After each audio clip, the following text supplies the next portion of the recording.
Bibili si Sir sa bahay sa Corinthian. O, ganyan na lang, ha? Corinthian na lang. House. Sir, kayo po, naka-shade sa ibabaw. Yan. Ano bibili niyo, Sir? 12 million. Asawa? Papunawa? Anong bibili mo, Sir? O sige, asawa na lang. Hindi, asawa daw. Sino yung bibenta 12 million? 12 million na. Ikaw naman, Sir, katabi ni Sir. 12 million. Anong bibili mo, Sir? Lalaki. May salita eh. Ano, Sir? Walang bibilin. Walang bibilin si Sir. Bangko. May negosyo ka. Magtatayo ka ng ganito din. Gawin mo, mobile. V. Parang hindi mo ginaya. Ganito din. Ganito din mo, load din. Talagang din magkatito yan. Kalabanin mo pa kami, Sir. So, ano po yan? 12 million, tanong ko sa'yo, malaki, maliit? Malaki. Yan. Sino yung nasabi malaki? Sino yung sabi maliit? Sir, ma'am, makinig ka sa akin, 1 million nga lang, malaki na eh, tama? Yes. 12 million mahirap kitain, tama? Yes. Lolo ko nga namatay, hindi na ako ng 1 million eh.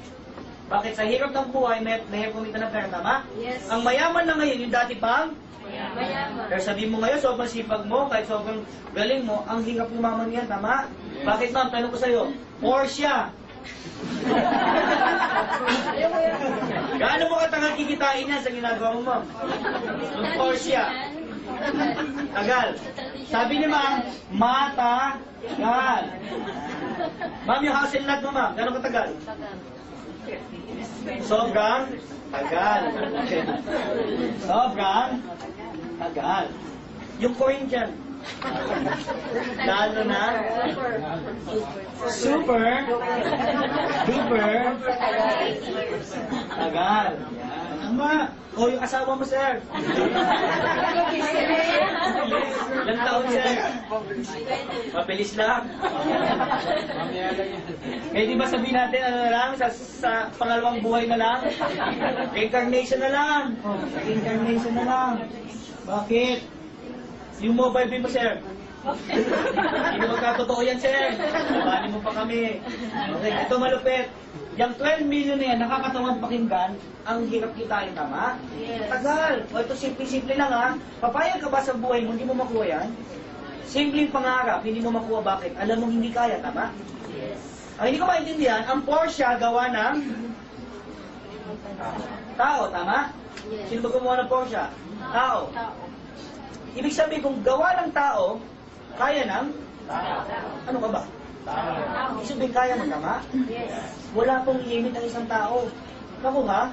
Yes. Lalong-lalo na paggawa ng isang tao. Ang hindi mo lang kaya kunin at gawin, gawa ng Diyos. Nakuha? Yes. O ito malupit ha? 12 million. Ang hirap sa ibang tao, yung 12 million na yan, binabaon na lang saan? Sa libingan. Totoo yan, ma'am. Bakit? Tumanda na, hindi pa nagkaroon ng bahay. Lupa, tama? Yes. Tumanda na, yung coaching gusto mo, hindi nagkatotoo. Tumanda na, wala ka paging.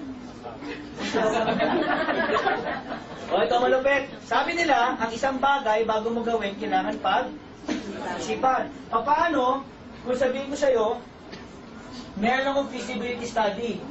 Ano ibig sabihin ng feasibility study? Ito ang nagpa-oo sa akin sa negosyo. Ito ang nagpasali sa akin. Bakit po? Unang-unang kondisyon. Anong ginawa ko lang? Wala. Anong ginawa ko, ma'am? Sumali ako. Magkano nilabas ko? 988. Ginawa ko ng paraan. Bakit, ma'am? Ang taong ayaw may pero ang taong gusto may paraan. Pangalawa, worst case scenario, dalawa lang ang nabenta mo sa buong buhay mo. Power, di ba? Dumating sa punto ng buhay mo, pag bilat mo sa umaga, dalawa lang ang kilala mo. Di ba? Ito worst case scenario. Pag sinabi mo worst case scenario, yan ang pinakamalas na mangyari sa'yo. Ito ba malupit? Aba, pinasa mo pa yung kamalasan mo sa lahat ng sumali sa'yo. Ibig sabihin nun, lahat ng sumali sa'yo, patulad mo. Pagsali, ilan na benta? Dalawa. O sample, ma'am, sumali ka, ilan na benta mo, ma'am? Dalawa. Silang dalawa, katulad mo, dalawa lang din ang nabenta. Isipin mo, ikaw malas, siya malas, isa kayong gumpong. Malas. Diba? Ganda. O, tingnan natin in 2 years ang income mo. Okay, ulitin ko lang ha. Una, magkano nilabas? 99. Pangalawa, ilan nabenta mo?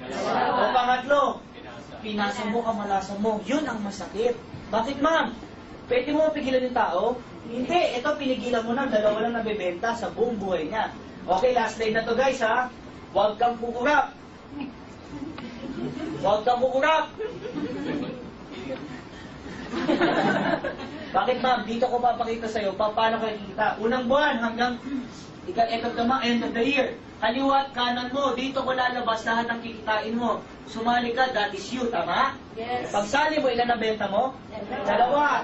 Isa, dalawa. Yun lang. Sa dami ng kaibigan mo, kakilala mo, ka-text mo, kamag-anak mo, kapitbahay mo, kalaguyo mo, kakita mo, ikaw bahala na. Ka-chat mo, dalawa lang ang iyong nabenta. Ito malupit. Meron kang 500, 500. Nagpagis, 500. 1.5. Grabe ma'am. Sa buong isang buwan, ang kinita mo 1.5. Anong malas? Malas yan. Grabe ka. Anong ginawa mo? Yung taong nag-imbita sa'yo, nandiyan ba kasama mo ngayon? Galit na galit ka. Anong ginawa mo? Hinasing mo. Kaya tuwing dumadalas tapat ng bahay mo, hindi mo kinakausap. Ayun, niloko ko na babaeng yan. Ako, pinasala ko B-Mobile, kinahilitin, 1.5 lang kinita ko isang buwan. Galit ka, pag birthday ka, hindi ka napunta. Bakit? Galit ka. Talo ka, di ba? Worst case, scenario, pangatlong kondisyon, ipasa ang malas. Siya nagbenta ng ilan? Wala, katulad mo, ma'am. Siya nagbenta ng ilan? Hindi ko nagbenta, meron kang dalawang pares, 500, 500, meron kang 1,000. Buong isang buwan, ma'am, 1,000 ma'am, pwede na? Pa din. Galit ka pa dito sa tao na hindi ka sa'yo. Diba? Ito mo lang, sa sobrang galit mo, binugan mo siya sa phone book mo. I'm mad at you. Yung dalawa, nagbenta ng Tagalawa. Okay, yung dalawa, nagbenta ng Tagalawa. Apat-apat, meron ka? 2,000. Isang buwan, ma'am, pwede na? Di pa rin. Pa din. Pero, pag inad mo yan, 2,000 plus 1,000. Plus 1,500. Bawi na? Binalikan mo yung tao nag-imbita sa'yo. Nagpasalamat ka. Ang 500. Friends na kayo ulit. Sino-joke lang kita, oh. Kaya maganda yan, ha? Diba? Ang Pinoy, ganito yan. Gusto lang mabawi ang turunan. Madaming Pilipino, hindi mo pa nilalabas, iniisip mo na paano babalik. Katulad ng mga isip naman ngayon, no? Ano babalik yung nilalilit mo? O simple lang, ma'am. Ang Chinese, ganito yan. Subok muna bago resulta. Ako, ha? Ang Pinoy, ganito. Resulta muna bago subok. Di ba? Huwag ka maging ganoon. Bakit, ma'am? Walang yumama sa pagiging ganong ugali. O, ito, balik tayo dito. Yung apat nagbenta ng Tagalawa, magkano income mo, ma'am? 1,000 mag isang buwan, pwede na? Pwede na rin. Pero malas yan. Tama? O next month, ma'am, 8. Nagbenta ng Tagalawa, meron ka? 8,000, ma'am, pwede na? Pwede na. O yung 8, yung 16 nagbenta ng Tagalawa, meron ka? 16,000, ma'am, pwede na? Yes. Bakit? Sweldo ng call center yan, no? Isang buwan? Yung tingin mo sa sun, moon, yung moon, sun. Graveyard ka, gising ka na madaling araw, ano pa si Batman? Di ba? Niloloko ka ng boss mo? O, di ba? O, 16,000 na ba? Nakuha? Nakuha? Yes. Kinita mo yan buong buwan. May ginawa ka? Tanong, ikaw nagbenta dyan? Tanong, kilala mo sila? Hindi mo ba katukin araw-araw sa bahay at sabihin mo sa kanila huwag ka na magbenta? Hindi mo kilala tama? Nagbenta ng Tagalawa, magkano kita mo, ma'am? 32,000 isang araw, ma'am. Tanong, malas? Isang buwan? Pwede na. Isang buwan? Pwede na? O, tanong mo sa akin kung malas o hindi. Malas. Ma'am, ang kitaan namin 30,000 per day. Ikaw, ginawa mo, 7 buwan, buong buwan. Diba na kang mukhang balat? Diba? Nakabili kami ng kotse, ikaw, cellphone pa lang binibili mo. Diba? O, 32,000. Diba? O, next month, ma'am, magkano ang income mo, ma'am? 4. Pwede na ba? 64,000 ang month ka? Pwede na. Yung mga estudyante, pwede na? Pwede na. Papasok ko pa sa school? O, next one. O, magkano kita mo? 128,000 isang buwan. Ito malupit, ma'am. May ginawa? Wala. O, next month, ma'am, magkano income mo? O, madami nagtatanong, ang laki-laki naman bata. Bakit mo hindi tingnan ito? Huwag mong tingnan to, bakit? Pag nakita ng Pilipino to, hindi totoo. Tama? Habang lumalaki, pinapakita ko sa'yo, lumilit utak mo.